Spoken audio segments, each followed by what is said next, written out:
Welcome to the Student Success Podcast. I'm your co-host, Sean Malloy, and soon joining me will be your host, TJ Pingator. Join us each week as we delve into many of the biggest problems that college students face today. Whether you don't know how to pick your major or you have no idea how to network to get hired, TJ and I can help you. And if we can't help you, we'll bring on the professional or recent postgrad who can help. Subscribe to our show on iTunes and YouTube and join us each week to become your own student success.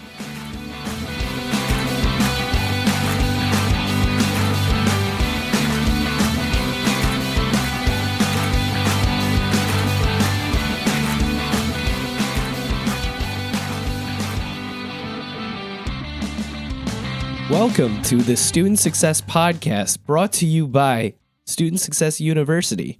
I'm your co-host, Sean Malloy, and today we have a very special episode because against his will, TJ today is going to tell you his life story, his journey, and what led him to create Student Success University and the Student Success Podcast. Now, I'll tell you personally, take my word for it, TJ's a very humble guy, and he doesn't want to talk very much about himself, but I really think that he needs to do this for you, Student America, because his story is going to reveal so many crucial life lessons and experiences that our student audience can listen and grow from.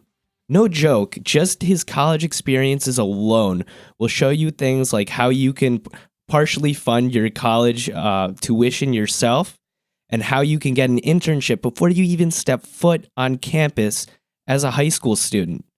So without any further ado, let me introduce the Student Success Ambassador, TJ Pingator, and start by asking, what inspired you and why did you start Student Success University here in Central New Jersey? Thanks, Sean, for that introduction, and hope you guys are doing really well today. I'm honored to be able to share my story, our story, and kind of give you just a real kind of look into my life growing up, where I grew up, about me, and some things that Sean really pointed out to me and a number of our teammates that I should share. So I thought it would be great to kind of take this forum that we're in and really kind of, I think, Sean, to your quick point, what really inspired to start Student Success U and, getting that internship early and being able to really self-fund my own education with a little bit of help freshman year to start me off and kind of was off and running there. I guess everyone has a story, right? And we should tell that story and, really be able to make sure that it's sincere, which mine is definitely sincere. I think wanting to help students has been in my bones since I was 18. I think, to give you kind of some insight, one of the key things that inspired me were I actually did have some of the early information. I knew kind of in retrospect what to do because I had some really good influencers and mentors around me when I was 17, 18. And, today what inspired me to really create this is the last 4 years of really what I realized that students weren't getting out of college and really that some of the things were the same when I was in school and what really it kind of comes together with today with technology and devices and innovation. I put it all together, my expertise and all the postgrads I spoke with. And it was super validating just to hear and see, their feedback, but also get their intel and get their kind of insight into what they wish they knew. And, in hindsight, me looking back on my story, growing up and going through, grammar school, high school, and college, I really was given some of those awareness points early. I can't pretend like I didn't know certain things or, I didn't know how much the struggle in college really would be until I got there and had to self-fund my own education. That, I think, is its own story, one that I'll probably share throughout the podcast. Yep. But we will get there, certainly. To shorten it, I grew up actually on the Central New Jersey shore, and everyone jokes that's from this area, part of the Northeast, about 45 minutes south of New York City, jokes that there really is actually a Central New Jersey, and the people that are from here know what I'm talking about. But a lot of people like to say that there's only North and South Jersey. Correct. And I think all of our student listeners, depending on, the level of TV that you've watched over the last, 5, 6, 7, Oh, 10 here years. we go. I know where this is going. Yeah, unfortunately, our area has been given a little bit of a reputation based on a certain show that I'm not even going to mention. But all Will credit to remain those nameless. that worked really hard on the show and worked, to get where they're at. I give all credit there. But our area, right where I grew up, really is predominantly set in the central part of the New Jersey area.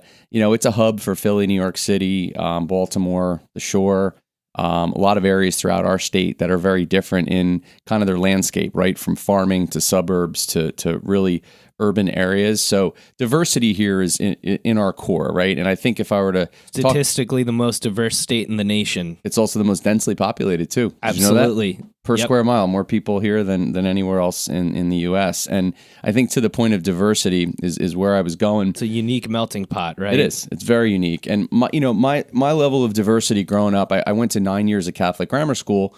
Was actually an altar boy. I played hoops. I was a point guard and played baseball, played soccer. Very active in sports, super competitive. I mentioned my Catholic school upbringing because my first areas of discipline were kindergarten to probably 8th grade. And, it was set in very early that, you respected your elders and you treated people with respect. And, you really, you followed those certain things that we learned when we were younger, right? The golden rule, you do unto others and, having gratitude and some of those things stuck with me. And I think in some cases I listen to people and I'm like, oh, that's so cheesy. But the reality of it is that, you get through high school, you get through college, and some of the things that are rooted really early come back to you pretty strong. I think it's so true. Those, like you said before, those early influencers that you have in your childhood are really setting up your, not only your preparation and your principles, but how you're going to attack college and your professional life going forward. So with that in mind, could you talk about some more of those early influencers that you really encountered here in the Central Jersey Shore area when you were young? Well, my early influencers, I think we were talking about setting a precedent. So there's a number of key things growing up we all experience that kind of root us a bit, right? My early influencers, I would say sports as a whole and people that have been around me. But I think, specifically I were to talk about, athletics. Athletics was a big part of me growing up. Basketball, baseball, soccer, tennis, golf. I think I played every sport except for hockey. And I even tried to get out on skates and get to do that because I enjoyed athletics. My dad was military, right? He fought in Korea. But he actually he got in missiles, and he was local. Luckily, he was not over there, but he served. And growing up with a military father, but not in the military, he was out of the military when I was born. So I got to hear stories. I got to see him. He owned businesses, local businesses, and he was also a football coach for almost 30 years in a very urban community, and one that I was kind of in and out of at a very, very young age. And seeing his impact on young people was really interesting. One that I never really realized until probably my early 30s, how that kind of affected me. And I think that was an influencer, right? Really young. My mom, and I mentioned family because those are the two key influencers for me, right off the bat.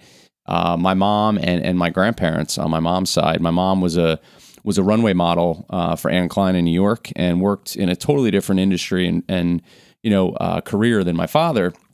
So I really got the diversity of hearing her story and seeing everything she did and, working with Anne and Donna Karen.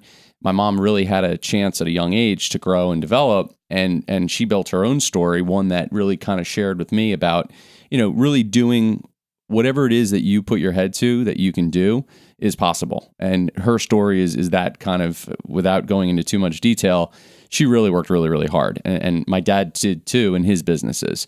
My grandparents, my grandfather, my grandmother were my grandfather was a very hard worker. He put a lot of time into the stock exchange, farming. We owned a ton of farms in the central New Jersey area. And really, that as a kid, seeing that and hearing about that and really going through that part of my early life with athletics and with just having such diversity of family and people I was around, going into high school and really, seeing what it was that I thought maybe I wanted to do. I was all over the place. I had so much influencers that it was pretty challenging. So when I got to junior year of college, I had this whole track record behind me of, growing up, I was selling lemonade, I was cutting grass, I was selling products door to door, because I knew that anything I wanted, I was always taught that you had to earn your keep.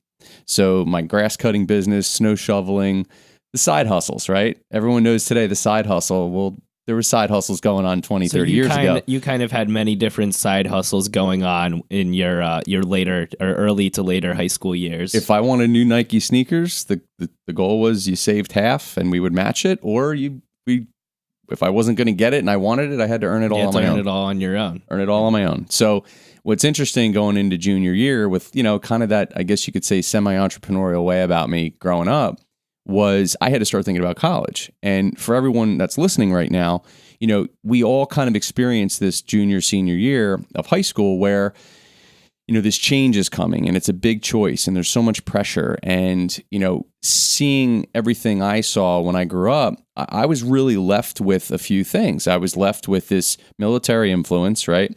My dad, having served, I was thinking about the Marines, then college. That was one of my kind of experiences. Then I was thinking about, sports versus academics. Did I want to play a sport in college? Did I want to try out? Or did I just want to go for academics and really, get to enjoy the whole college experience? Being an athlete, I give all the credit in the world. It is such a commitment, and you really have to be, committed to doing that 100%. So those two things, I was kind of, sports and academics, and Marines, then college, or college and the Marines. I also toyed with culinary. Right. So I toyed with culinary, thinking maybe I may try out culinary first. My mom was an avid cook, so I was around that, right? I was an influencer in that way later on, and, having business as a backup. Wow. So hold on for a second. So you're coming up to junior year, and to a big extent, I think for many students, and it does vary, but going up to that point, students that know that they're bound towards college, that's what they've been brought up with as their goal, whether it's from their parents, grandparents, guardian, whoever. And like you said, you have all of these options in front of you, and they're all over the place. And this is the first big decision, right, that you and many other students, need to make is, where are you going to college? But like you said, it's not just that simple. There's so many other factors that go into it. Can you talk about this clutter of big life-changing decisions that are coming to you before you're even 18 years old? How did you personally, use a decision-making process to get through these tough decisions? In kind of full transparency to the listeners, I think your decision becomes a lot easier when you're going to have to pay for it yourself, right? I was having a little help, but getting first semester freshman year kicked off. But here's what happened, right? Here's the scenario.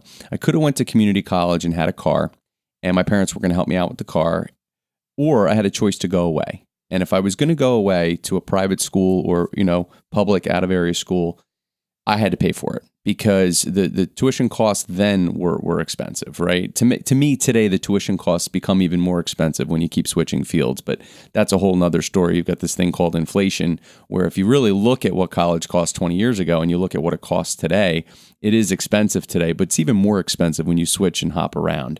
So I think back to your point about, this big decision that I had, coming out of junior year, I had a pretty good indicator that I was going to go for business. I thought about the Marines. I thought about sports versus academics. I thought about culinary and then having business as a backup. What I ended up choosing, I chose going into early senior year. I was really thinking pretty hard about business because I knew that it was a field that was pretty wide reaching. And I think to all the student listeners that you're listening right now, what the process that I went through as a 17 going into 18-year-old was I really thought about business, and I just asked one question. I said, okay, I'm going to go for business. What are the different areas of business that I need to kind of know about? And I asked this one question. I didn't really, I talked to a few people about this ahead of time, and they were helpful in terms of information, but I needed to get really clear.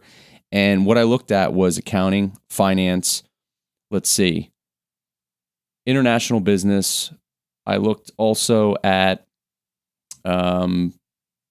advertising, marketing. We had economics. So those areas I really kind of looked at as a whole and said, okay, what do I know? I was looking at it saying, what do I know I don't want to do? And I started thinking about reading about and talking to a few people that were in accounting and finance because of our neighbors and people that my parents knew. And I started getting some real information from them about what it really looked like and what the field was all about.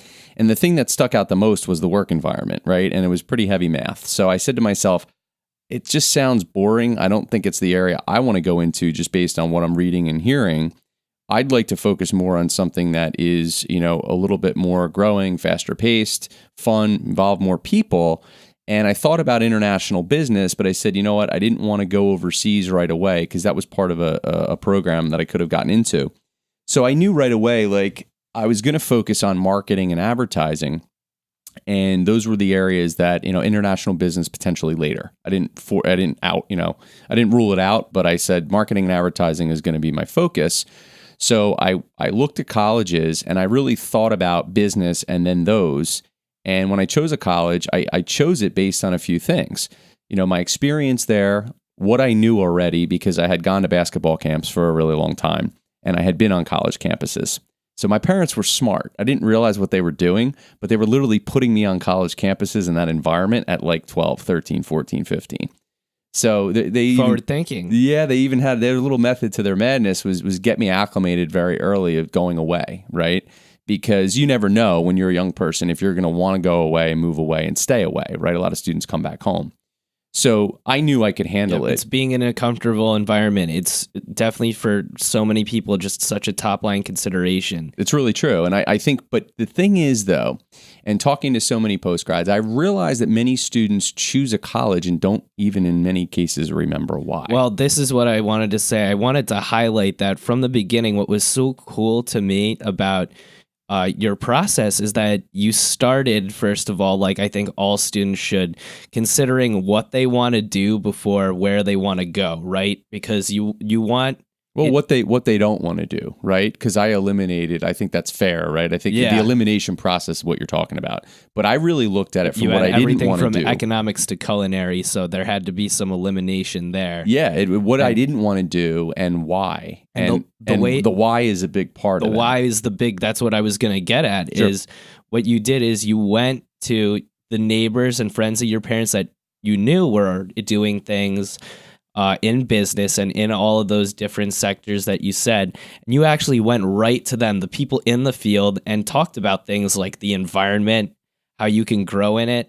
I mean, so many students are just thinking about like, oh, what are the academics of it? Is it a lot of math? And you went right past that. You're thinking already towards the business side of it. I did. And, the middle part of this, which I didn't really cover, but I can say quickly to it, is that I did speak to some military. I did speak to, the GI Bill and what, college can be paid for if you go through, the military program. Also culinary, what culinary school, entailed, but what those jobs look like after college. And one of the reasons I eliminated culinary was I realized I like to cook for people I like. I didn't want to be in a kitchen for 12 to 14 hours. And how I came up with that was I actually worked, in high school. I worked for a few different jobs I worked my whole life, but I worked from probably 15 to 18 in part-time jobs, like in kitchen or, in a restaurant environment, cashier environment at some big pharmacies. So I was involved with people, but I was also involved in the back end too. And in real retrospect, I said to myself, do I want to exponentially build that out and be there for 14 hours a day, 5-6 days a week? No. My point is work environment, right? I focused a lot on the work environment and seeing ahead what it would look like. And I asked some of my questions, early on, senior year of high school, but freshman year of college, around some of these things. So, I think one of the biggest things, if I talk about, a key influencer that helped me through this was my first manager.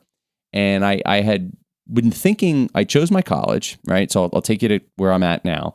I chose my college and got my letter, got my welcome letter, was all excited, was getting ready. And I knew that because I was going to have to pay my own, that or I should say I was matched, right? I was matched freshman year, first semester. My grandmother said, we'll help you. Whatever you save, we'll match. I said, okay, fine. So that summer, I knew I had to really work extra hard to make sure I could get as much matched as I could. And if I had any overlap into the next semester, I could save some extra money and have it ready to go. So that summer, I get this, I see this like sign, and it's like, advertising for this job. And it's basically a summer work. And I said, okay, great. You know what? Summer work. It's like mid-June. Perfect. Go in for an interview, see the whole, job opportunity, love it. Come on. I got hired, and I worked that whole summer for this student work program. And the student work program was focused on one really key thing, which was building resume experience. Now, I'm a graduate, right? I haven't even gotten to college yet. And I have to say, one of the key influencers was being able to have this opportunity with this company and with this particular manager that taught me a lot about people and, time management and really building out you, the brand of you, and having a resume to do that. Now, in our podcast, in Defense and Student Success U, we don't talk a lot about resumes, right? And cover letters, because it really is everything else around it. And although a resume in an interview setting and getting ready for an interview is semi-important, it's really all about everything around it. And this particular manager, this leader that I was around when I was 18, really talked a lot about the brand of you and what this opportunity was going to do for me to be able to talk about my story. And I thought that was really, high impact. So I did the position. I saved a good amount of money. I took about $5,000 with me to college, and I was kicked off and ready to go. I did this opportunity every single summer and every winter break through my college experience. And while that's not common, most students go through multiple internships and really, go through different experiences. I had done a few internships beside this, but what this opportunity was doing for me was it was validating what I initially came in with, which was a marketing major and an advertising minor. And really, the point to take away from this is that along the way, along my discovery, I was consistently evaluating my experience, my skills, and really building my story and making sure I was continuing to build my story really early on. And you asked me about inspiration, what inspired me really to do this. What truly inspired me to do this was seeing the looks on students' faces when I was, 18, 19, 20 years old, 21, helping them get their first lines of resume experience and get their first real stories to tell as young aspiring leaders. Never thought or really, knew I got, I worked through college, I got hired out of college. I've worked, in corporate American startups for a long time, having mentored probably 1,200 plus students at this point. But never thought I would actually, up until maybe about 3.5 years ago, and we'll talk about that in a little while, get into a scenario where I was putting everything I knew about, marketing and business and sales and, mentorship, and putting it all together in a way that would help, young aspiring students get prepared and get set up for their own success. That came to me about 3.5 years ago. And I want to kind of hit on this part of it because it does go through my entire, grammar school, high school, college, and out of college. It really was a culmination of a number of different things. But what it came down to for me was effort. I really noticed the effort of younger people today, and the awareness for them was really, really lacking. Because it wasn't that they were lazy or entitled or any term or judgment somebody wants to put on them. It's misplaced. It's not. It's a pretty good way to say it. Yeah, misplaced, but I think not known and misunderstood. You've got so many people in academia today that are working 15, 20, 35 years that the landscape has changed out there, right? And real world. I'd say it changes even in 5 years. Oh, it changes a lot, but. What I'm really kind of getting at is if you think about, the startup life, working in startups versus working in Fortune 500 companies is very different, in terms of regimen and procedures and policies versus loose, kind of much more loose and loose culture driven. Students and interns and postgrads, coming into the workforce today are viewed very differently. And one of my kind of motivators, and I guess you could say inspiration moments, was really being able to arm and fuel, students heading into college and being in college with everything that college, and we're saying it, what college doesn't teach. And it's really, it's not to be cliche, but it's to be complimentary, because there are so many things today that students need to know and want to know, but aren't going to be able to find the resources to actually figure things out earlier to get on that path. So, I would say my tipping point, right? If I were to hit hard on my tipping point, was for me in college, when I was given the opportunity, 3 different times to speak in front of 2,000 plus students. I had never thought that I would have that opportunity, in college, but it really set a different benchmark for me in terms of leadership and really, being able to have an impact on, a group of students and audience that we all kind of shared those same, goals and needs. And so tell me what were you speaking about, and how did you get into, because you've never told me about this before. This is the first time, it's Student America, this is the first time hearing about it too. So yeah, so I mean, through this student work program, one of the biggest things is I mentored and worked with 200 students probably every summer. And one of our keys one happened to be 1 year is our group out of the Northeast was in the top in the country. So we were one of the top offices, and we had this team that was great. And, from a marketing perspective, but also a management perspective, I helped really develop a number of students that were doing really, really well. And they had asked me to talk this first time. And I was nervous. I was like 20, going up in front of, I think it was 1,950 students for a period of about 9 to 10 minutes. And it feels like an hour, right? So you kind of, I think I said about earlier about being rooted early and growing up a certain way and having certain key roots that are put into you in terms of like being grateful and, the golden rule and all that stuff. But I think my gratitude got me right through that. Like, I knew I was so grateful to be up there, and I was like reminded myself of why I was there. And it took so much weight and pressure off of me that when I got up there and spoke, it was like I'd been doing it, 50, 100 times. And I had no idea what I sounded like or what I was saying. But the reason I did it, that was your born to do this moment. It started it. I gotta, like, I joke, I'll tell you fast forward, like, I think for our listeners to get through it, I graduated college, right? And, I got hired, interestingly enough, which you stopped me on. Remember, we had a podcast episode, but it was the one where you were asking me like, wait a minute, you went out and interviewed, and what did you do? So I actually pre-called our last career fair in college, and I got all the names of the companies there ahead of time, and I went and called them and reached out to them 3 weeks before that career fair. And we don't talk about career fairs too much, but this is one of those game-changing tips. So yeah, and I really want you to fly the flag on this one. It's my real story. So this story is the ending of my college and what set me up for graduation, and I think it's important for you guys to know it because it was a little out of the box, and this is kind of today how you have to be, is you have to think about, connecting with people early and doing it where other people aren't. I think that's the biggest thing to take away and more personally too. More personally, career fairs are a sea of people looking for the same thing, doing the same thing, right? But national seminars or, these big statewide summits where there's a lot of people there aren't necessarily in hiring mode though. Students showing up at these events where they buy a ticket for it and they're allowed to go. They do it on their own fruition, right? They do it on their own choice. They're going where many students aren't.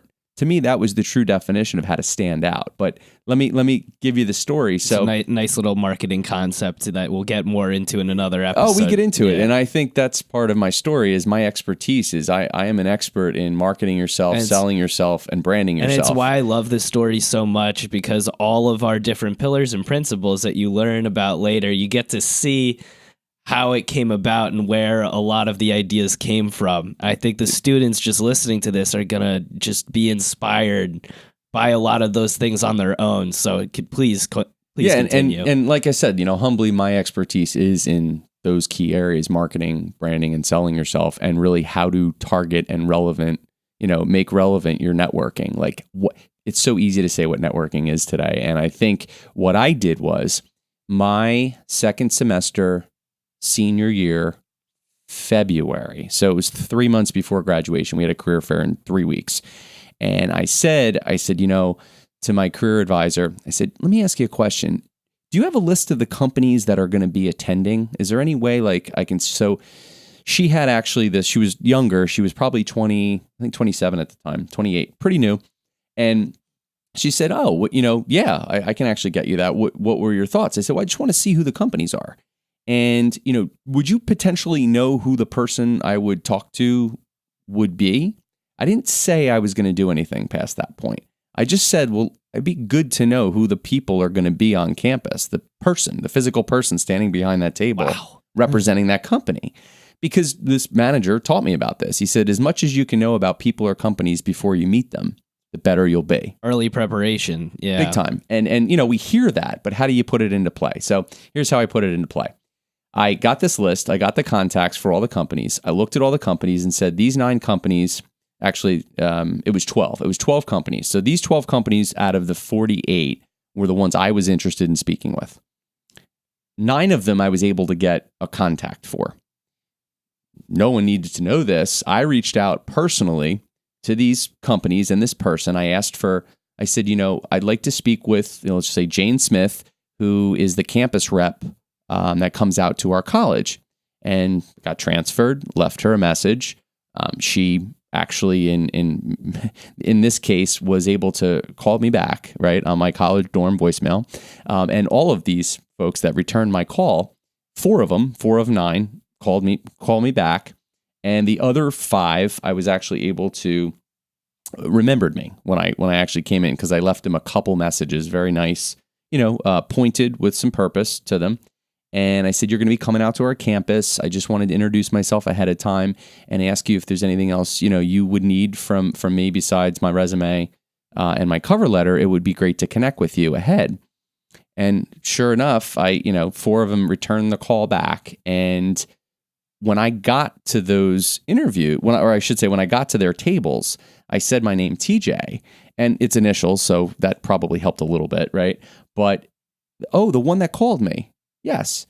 6 of the 9 immediately, I remember it, right? Like clockwork, because I kept track of this, because a lot of my friends that were younger than me in college, I gave this tip to when I was like 23, 24. I was like, you got to try this. You got to try this.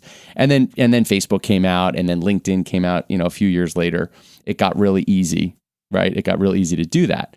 But I had, no joke, I had 7 interviews when I graduated, and the high-speed internet, right? Cable modems just were coming out. And of course, the 7 interviews I went on, I had got 3 really good offers. And the week before I made my choice, I met a gentleman that I had known in high school and said, we got this great opportunity.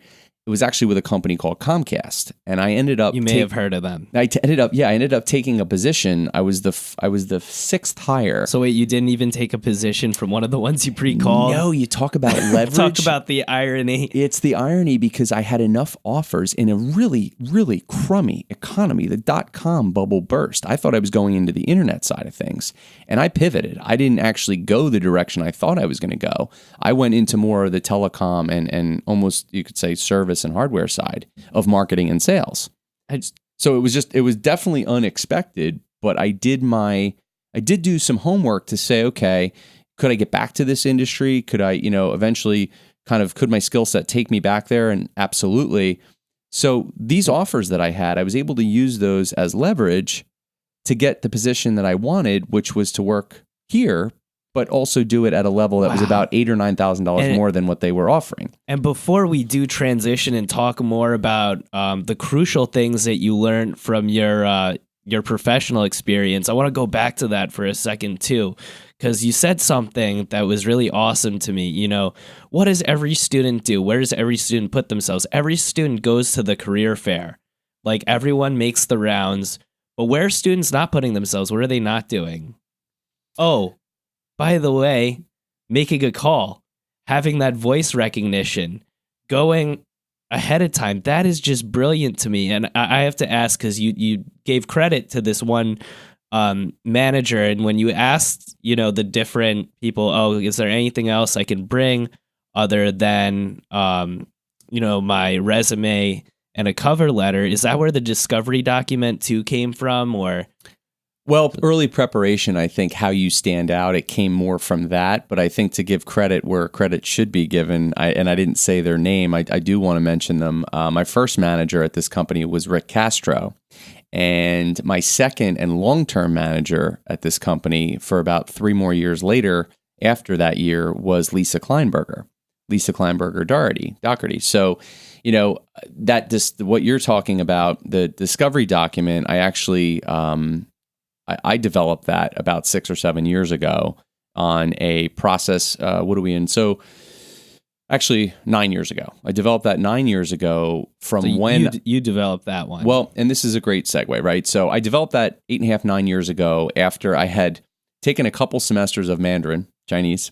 I took it because, I wanted something different. I was thinking I may get back into international business, right? I was discovering in my early 30s, potentially a career change or bridging out into a different industry. And my friends, and I'll tell you this, pointed after